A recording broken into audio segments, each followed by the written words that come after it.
Hey guys, welcome to episode 8 in my series on red light therapy, where I dig into the truth on all things red light therapy and photobiomodulation.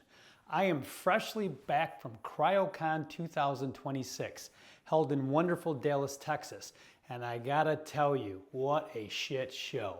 I decided to go out to the show to see what's going on in the world of red light therapy beds. As many of you know, I've put a lot of my focus on the panels, and I thought it would be a good opportunity to see what's going on in the business. So I traveled to one of the industry's top shows, showcasing not only cryotherapy chambers, but red light therapy beds as well. Yep, in fact, there were over 12 manufacturers selling these things, and all I can say is welcome to the wild, wild west. Just as in the panel business, the red light therapy bed business is being driven by sales, not science. It was shocking to hear some of the claims that were coming out of the mouths of these manufacturers. Moving through the show and stopping in particular booths was not the upsetting thing. As a matter of fact, some of the booths showed some good stuff, and I actually became a fan of the cryo chamber. I cannot speak of its health benefits, but I sure did dig that minus 170C for 3 minutes. Talk about freezing your nads off. That put a skip in my step for the rest of the day. Yeah, it was not the booths or the attendees, but more the actual manufacturers. CryoCon decided to have a panel of these so-called top manufacturers in red light therapy beds, and this was right up my alley. I get to listen to what the drivers of this technology had to say, and holy shit was I shocked. With one person in particular, and that was Paul Batterio, owner of Luminova. Now I'm sure I butchered his name, but this guy deserves it. This gentleman in one breath agreed that the industry needed more policing, and then continued to state that the inverse square law for light does not apply for red light therapy beds, and all forms of meters, including the spectrometer, cannot be used to measure light, but instead, the only true device that can be used is a gas chromatography. I can't even say the word. Are you kidding me? That's used for carbon dating, not seeing if your bed puts out correct irradiance. This isn't forensic files. And if the inverse square law is out, someone better let Einstein know. I'm sure he'll roll in his grave over that comment. Well, Dr. Butternut, or whatever your name is, I am that so-called police, and I'm here to officially and scientifically say that 50% of that gas that came out of your mouth was just nonsense, an embarrassment to us lighting professionals. Now, sadly, the moderator overseeing this panel did not give the audience a chance to ask questions, which was really sad, because had she done that, I would have unleashed holy hell on this individual who's making such radical claims.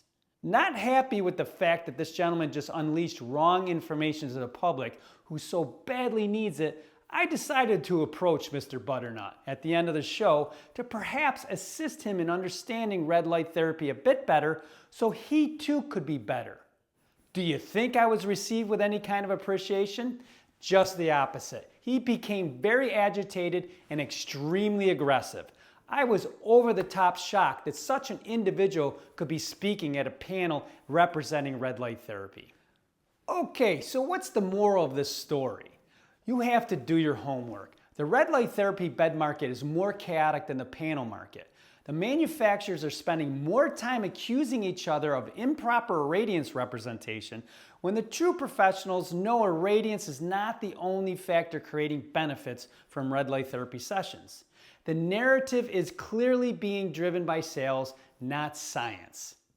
There needs to be some form of policing to help you make the right decision.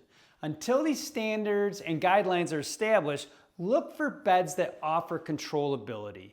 If you remember my episode on We Don't Know What We Don't Know, it's better to buy a bed that will be ready for when we do know. The bed that has the most controllable functions will be your best option. As an example, the Theralite booth showcased a bed that had zone control over different parts of the body, which allowed you to individually adjust the power of each wavelength hitting the different parts of the body. This is what I mean by controllable functions. Another great concept which few even understood what I was asking for was an irradiance map of their bed.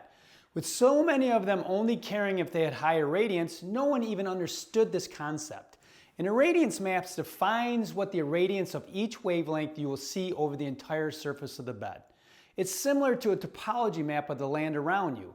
If the bed you are looking for has the correct wavelength and value of irradiance you are looking for, but you can only get that in the center of the bed, or more commonly, in strips up and down the bed, don't you deserve to know this? An irradiance map is a perfect picture representation of the irradiance you will see at any point over the surface of the bed. As an official policeman of the red light therapy sector, I'm going to push for this as a standard.